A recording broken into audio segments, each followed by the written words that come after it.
नमस्ते, my name is Geetanjali हराड़। आज मैंने मेक्सिकन आर्टिस्ट फ्रिदा kahlo इनकी पेंटिंग से इंस्पायर होकर एक कहानी लिखी है। जो भी उनकी पेंटिंग में मुझे दिखा उसके हिसाब से थोड़ा लिखने की कोशिश की है कि उनकी तीनों तरफ से उनके दाएं बाजू में एक मंकी था, बाएं बाजू में एक काली कैट थी और गले में कुछ तो ऐसे अटका हुआ और कहीं तो वो फंसी है ऐसा थोड़ा सा दिख रहा था। तो उनकी पेंटिंग देखकर जो भी मुझे लगा उससे थोड़ा बहुत जो कुछ सुझा है उसके हिसाब से मैंने लिखा है। आपके सामने सादर कर रही हूँ।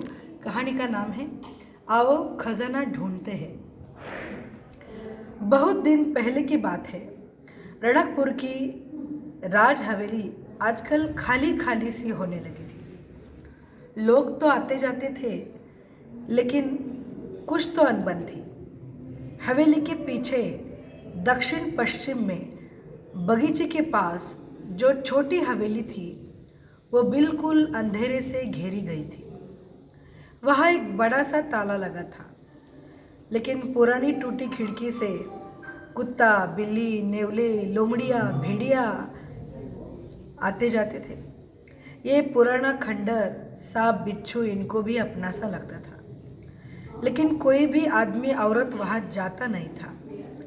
ऐसा कहा जाता था उस छोटी हवेली के अंदर एक छोटा कुआं था जिसके अंदर से खजाने के पास जाने के लिए रास्ता था।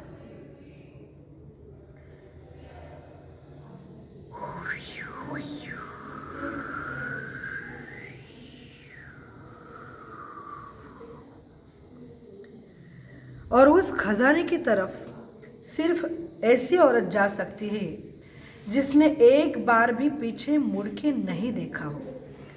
जिन्होंने पीछे मुड़ के देखा वो फिर जिंदा ही नहीं बचे। अब कुछ ही दिन पहले बड़ी रानी माँ की लंदन स्थित पोती नैनिका, जो बिल्कुल गोरी, सुंदर, राजस, पतली, भव्य कमान, घुंघराले बाल, मदमस्त आँखों वाली, तीखी नज़रों वाली, हंसमुख लेकिन थोड़ी गुस्सेल और थोड़ी ज़िद्दी ये आई थी। किसी चीज़ को करना नहीं चाहिए ऐसे जब भी कहा जाता था तो उसी चीज़ को वो पहले करती थी। रानी माँ के खास सेवक चंदर को ये बात पता थी। वो खुद खजाने को पाना चाहता था, लेकिन अब वो नैनिका राजकुमारी के जरिए खजाने को पाना चाहता था। उसने खजाने के बारे में सारी चीज़ें नैनिका को बता दी और जिद कर करके उसने नैनिका को वहाँ ले जाने के लिए तैयार किया। बिना पीछे मुड़ के देखने वाली चीज़ उसने दोहराई और खुद आराम से बगीचे में पहरा देने के नाम से बैठा रहा। नैनिका को खजाना पाने का कोई शौक नहीं था, लेकिन खजाने को ढूंढ निकालने की चाहत थी। उसने हाथ में टॉर्च लेकर, खुद शूज पहनकर बड़ी चालाकी से अष्टमी के दिन अंदर पाँव रखा।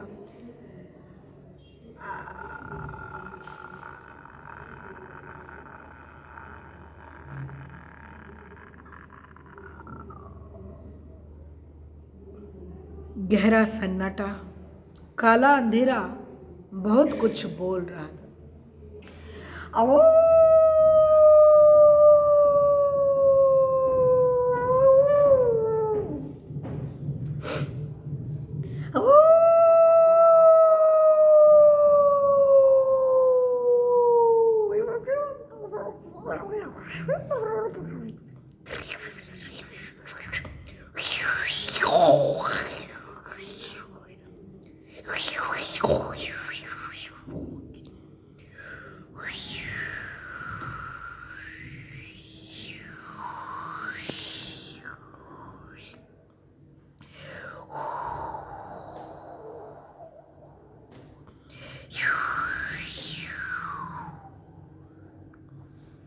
पीछे मुड़ के देखना नहीं था, इसीलिए वो धीरे धीरे आगे चल रही थी।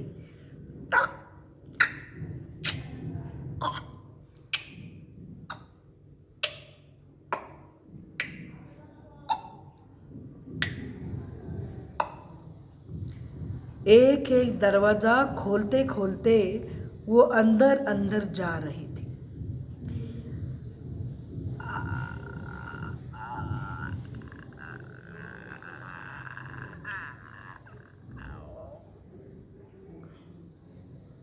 इतने में एक भेड़िया अंदर से उसके तरफ चिल्लाते हुए आ गया।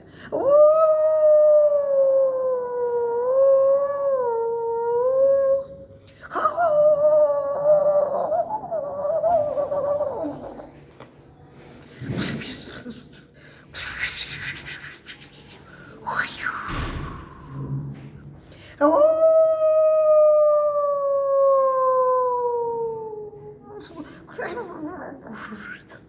नैनिका ने उसे चुकाया।